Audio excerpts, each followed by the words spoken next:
Whispers in the fog. When I moved into the lighthouse, I didn't expect the nightly fog to whisper my name. At first, I thought it was the wind playing tricks on my ears, the way it wrapped itself around a tower like a spectral embrace. But then the whispers grew more distinct, curling through the air with a familiarity that made my skin crawl. I had come to this isolated cliffside to escape the chaos of sea life, seeking solitude and the rhythmic comfort of the sea's eternal dance. Yet, each evening as the sun dipped below the horizon, the fog rolled in, and with it, the eerie, intimate murmurings that seemed to know me better than I knew myself. Each night, the whispers grew bolder, embedding themselves into my dreams where they took on shapes, faces of those I had loved and lost. Their eyes were hollow, their voices echoing with sadness and accusation. I tried to tell myself it was the isolation getting to me, that the ceaseless roar of the ocean was playing tricks on my mind.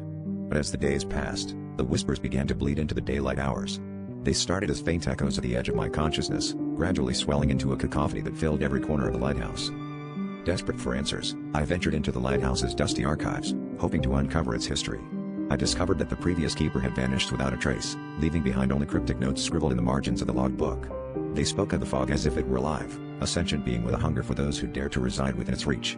The notes warned of a pact made long ago, a promise of safety in exchange for one's essence.